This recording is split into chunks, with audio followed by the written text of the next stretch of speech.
Welcome to Cultivated Live for Wednesday, April 24th.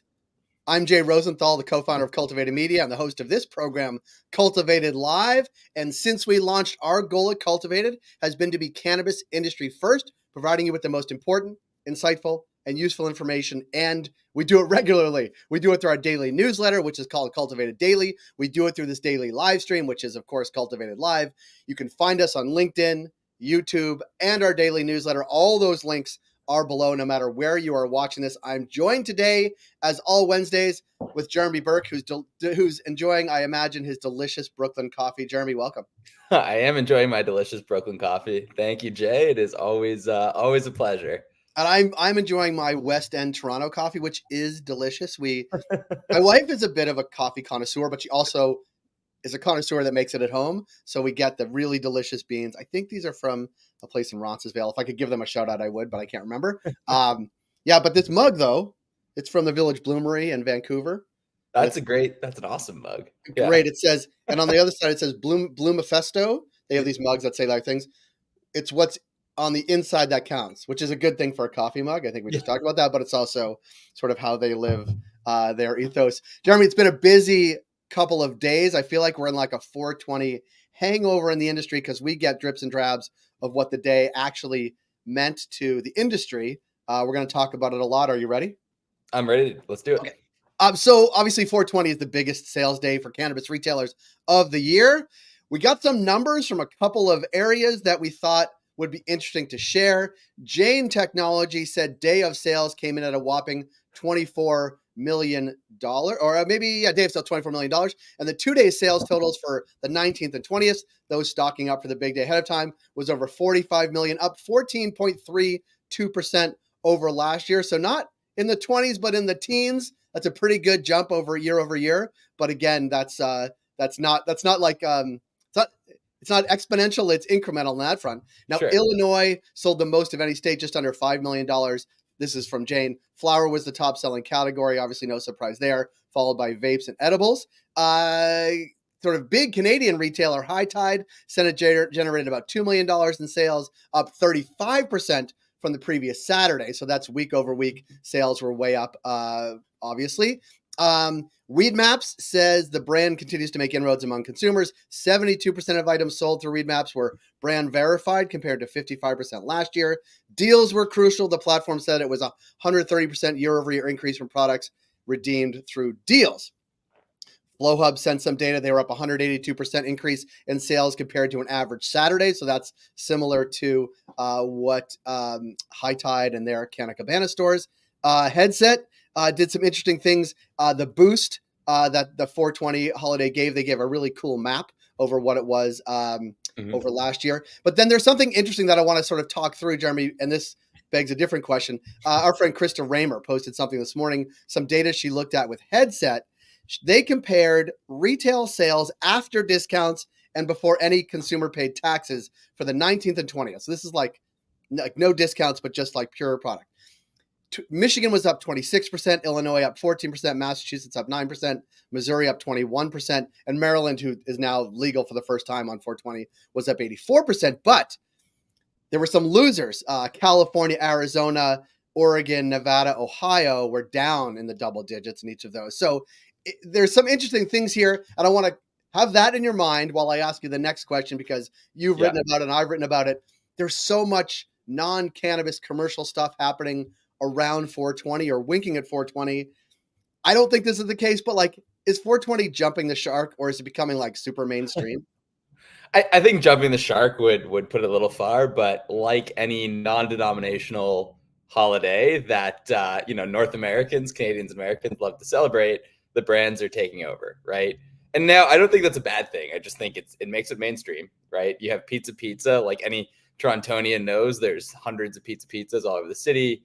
Jimmy John's, like big fast food companies, are offering discounts. And look, like even 5-8 years ago, like these ads were such winks to 420. Right now, they're just about 420. Like there's no sort of shyness around what the holiday is and why people are enjoying it. They're really just going for it. And so look, like, do I think it's jumped the shark? No, but I do think that time and time again, I think it's going to be less about coming together and enjoying the products you love and more about taking advantage of food and product discounts, much like, Buffalo Wild Wings on the Super Bowl. I think oftentimes, it was in the New York Times story that Pete Wells, who's a really famous restaurant critic for New York, wrote about that. Like, it's becoming like the Super Bowl. In the 60s, 70s, Super Bowl is about the football. In 2024, it's about the buffalo chicken wings. So Yeah. I think we're going to see that trajectory for sure. I'm here for it. I think there's going to be people in the industry that lament that it's gone too corporate or too mainstream. But I think the people that own retail stores or the people that sell cannabis or cannabis brands, they will see it as obviously an important lift for not just the day, but the lead up, and having a time of the year that is particularly cannabis, I think is important. And I think sort of sheds a light that this has gone mainstream, which I think is a lot of the goal of the industry, is to normalize the industry to a point where it's just a shrug now.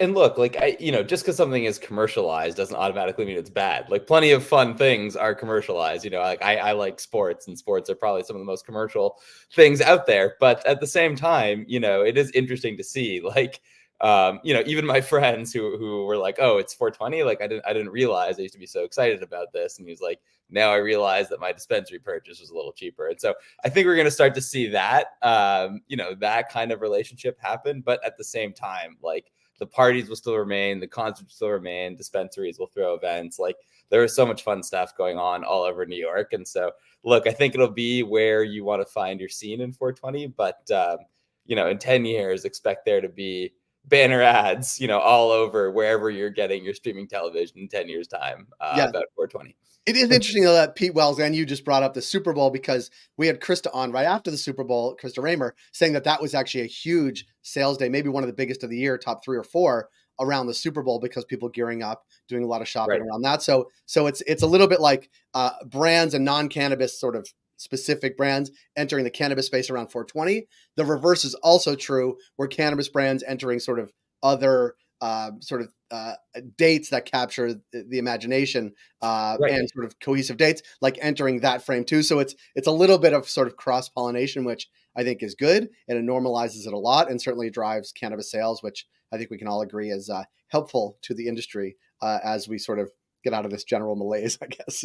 And look, like, some of these, some of the tie-ins are really cool, I thought, right? Like, Alamo Drafthouse is really, really awesome movie theater chain in the US. You can eat, you order beer and food to your seat.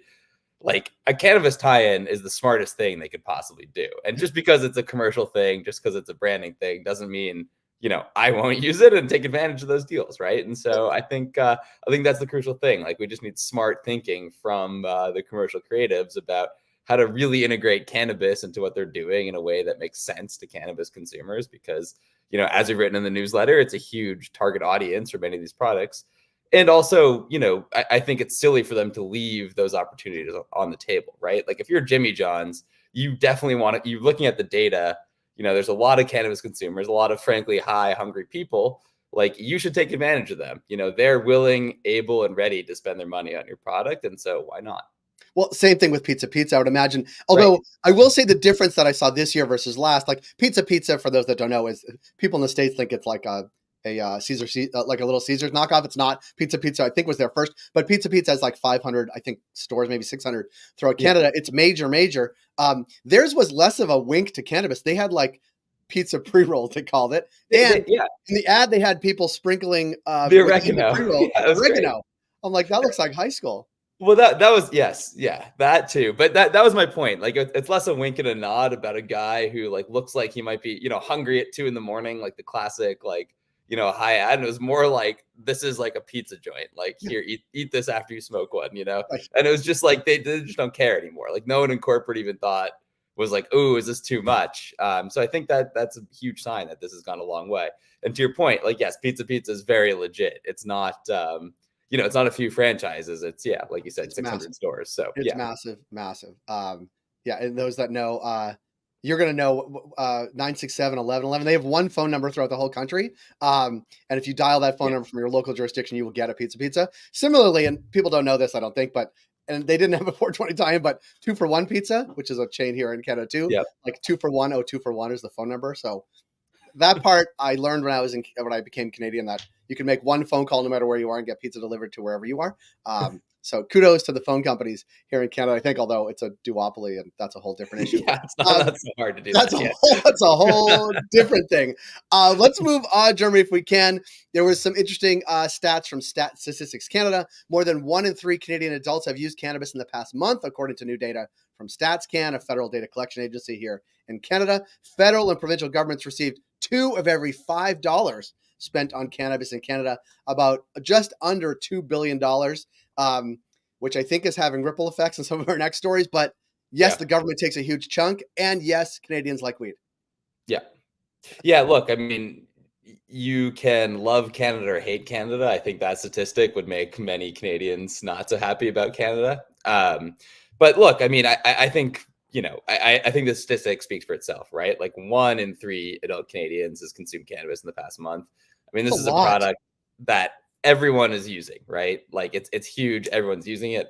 And, when we have these debates in state houses in the US, as jurisdictions continue to legalize or debate the finer points of it, in Canada, you have 1 in 3 adults using this product. Like none of the issues that Trudeau's government is facing are really caused by more people getting high.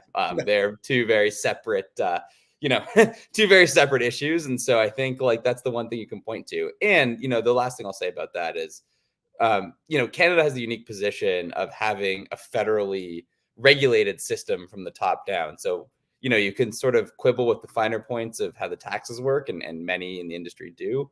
But at the same time, at least it's consistent and coherent, and you can see what the effects of these policies are, right? And so, like, yes, we do see an uptick in use, but at the same time, the sky hasn't fallen, and there's not a lot of these sort of externalities in econ terms that many mostly Republican policymakers and regulators point to.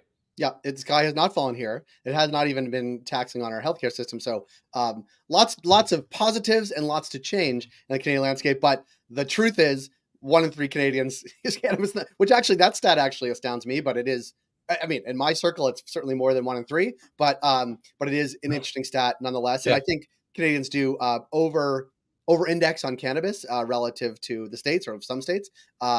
Which I think is probably a net benefit for Canadians. But it does, those stats also, there was some factors, there's a couple, many Canadian companies sort of facing restructuring or having their largest creditors be the government with excise tax, which has become a real burden for a lot of players here. Some other news, cannabis companies owe the state of California about $732 million, according to a new report from Greenwave Advisors, which is a cannabis-focused advisor group. 72% of that chunk is due from companies that have gone out of business. So I'm not sure California's going to see that. Yeah.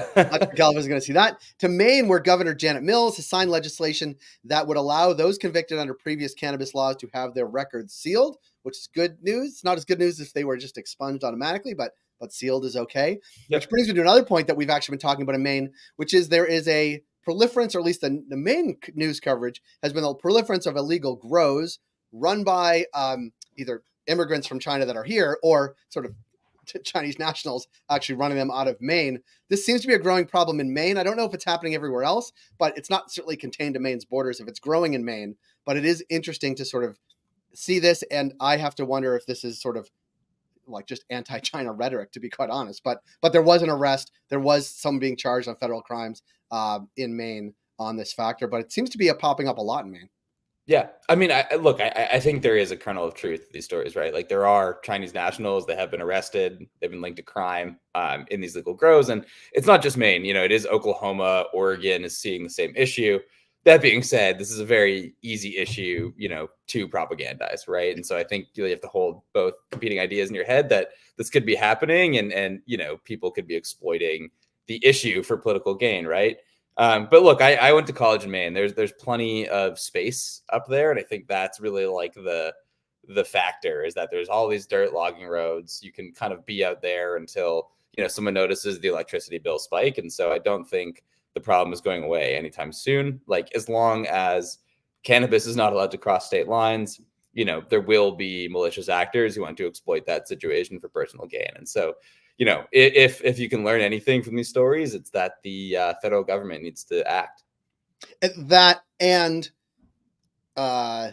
Nobody's going to bother you in Maine, no matter what you're doing. To be quite honest, it's a pretty. I know New Hampshire is the live free or die state, but literally nobody will bother you in Maine, almost no matter what you're doing.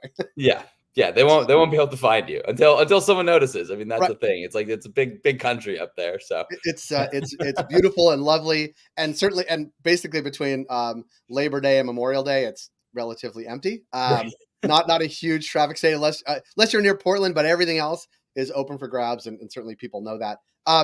Jeremy, thank you for being here today. We like checking with you on Wednesdays, and this was a particularly good one because at 420, the hangover is certainly real. Yep. We're going to be back here tomorrow with Krista Raymer, as always, on Thursdays. We're going to dive into the number that she has seen with her friends at Head6. I think it'll be instructive about how different states and different markets and even different retailers approach 420 and what it means.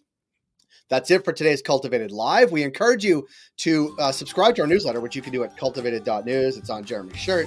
It's on my hat. Jeremy, the other thing is I will be at NECANN, Maryland, May 3rd and 4th. If you are there, hit me up. Love to have you come by the booth. And Jeremy, I don't know if you know this, but we scored booth 420 for that show. Oh, I didn't know that. That's great. So we're in booth 420. Should be easy to find. We'll be the one with me, and it looked like just like this. But come on by. We'll be recording some interviews there. So come on by. We'll see you tomorrow at 10 a.m. Eastern right here on LinkedIn. Smash the subscribe button on YouTube. Buy cannabis at your local dispensary and join us tomorrow at 10 a.m. Eastern.